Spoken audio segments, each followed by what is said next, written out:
Welcome back to the Fanclub fans. We will update the latest news within the days. Please continue with our news today. Why the GOP turned on Disney.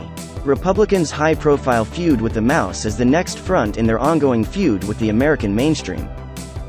Once upon a time, Disney bashing was primarily a liberal activity.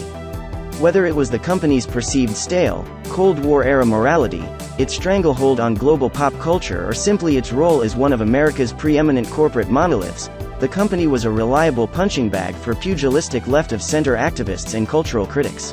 Think I'm exaggerating? The backlash to cultural imperialism around the opening of Paris's Euro Disney in the early 1990s inspired an actual bombing.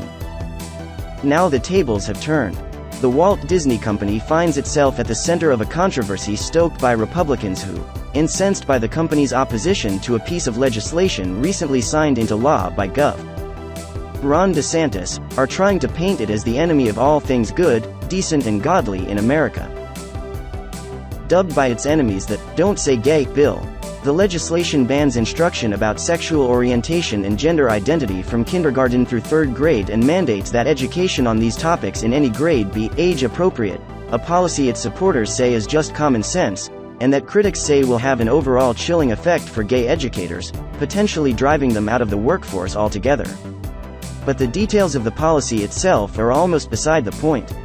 The attempt by Republicans to demonize one of America's most beloved and trusted corporations seems so quixotic on its face that it invites a simple question. Not, why would they do this, or even, why would they think it could be done? But, why would it even seem advantageous to try? Disney has always been an explicitly morally instructive company. Its characters were used as propaganda during World War II.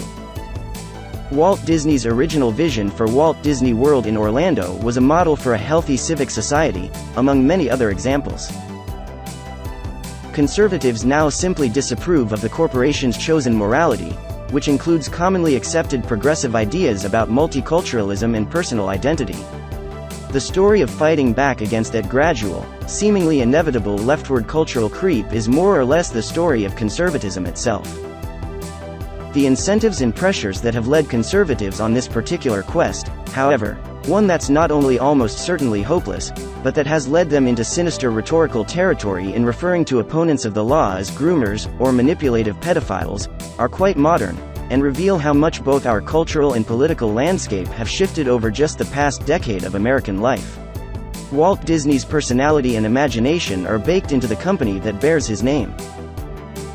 From Steamboat Willie to The Avengers, there's an irrepressible optimism, a love of sound and visuals for their own sake, and a dogged, to his critics, facile bordering on irresponsible, determination to make even the macabre or the tragic ultimately fun.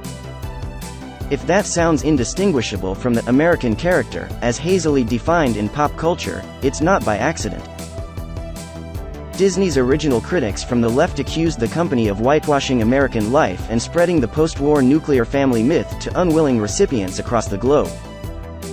What both the company's cultural architects and critics could both agree on is that it represented, at least by the standards of pop culture, the middle-brow American mainstream. The conservative critique of Disney today is premised on the idea that by aligning with liberal social causes, it's left that mainstream behind. Yes, there is polling that shows the specific Florida bill in question is mostly popular with voters. But right-wing political entrepreneurs like Chris Rufo, the impresario of last year's critical race theory, Panic, have turned a discrete disagreement over a piece of legislation into the fulcrum for a full-fledged culture war.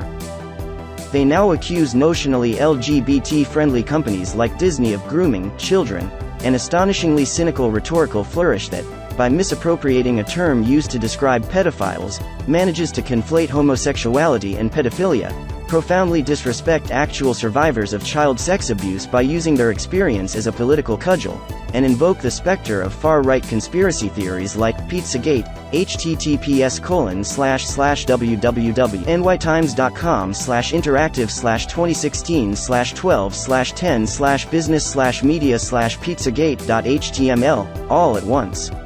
The backlash has also predictably and depressingly caught sex education in its blast radius, which has been repeatedly proven as the most effective tactic to prevent sexual abuse. The approach recalls the anti-gay crusades of the 1970s. A soundbite from conservative activist and erstwhile pop star Anita Bryant that's made the rounds since the introduction of the Florida bill could have come from the keyboard of Rufo or any number of today's anti-gay activists. Homosexuals cannot reproduce, so they must recruit. And to freshen their ranks, they must recruit the youth of America. To middle American, small c conservative parents of young children, waiting until after 3rd grade for their kids to learn about homosexuality, or simply teaching them about it themselves, in the privacy of their own home, as is their right, sounds pretty reasonable, at least to look at the polling. But to argue that corporate America is engaged in a mass conspiracy to turn your kids gay decidedly does not. The conservative culture war tactics of 2021, as exemplified by Virginia Governor Glenn Youngkin's successful campaign, were predicated on real and widespread dissatisfaction with liberal management of the COVID-19 pandemic. By contrast, Disney's move toward broader LGBTQ friendliness is in lockstep with the American public. Support for gay rights has been on an unbroken and steep rise for the past decade. The GOP attacks on Disney are reminiscent above all else of their unsuccessful campaign against the NFL, with its support for the Black Lives Matter movement. Both are among the few remaining monocultural institutions in American life and present an irresistible opportunity to make a broader case about the national character. Ideological conservatives are nowhere near the rooms in which decisions about those institutions' publicly professed politics are made, and therefore seek to steer the conversation from the outside.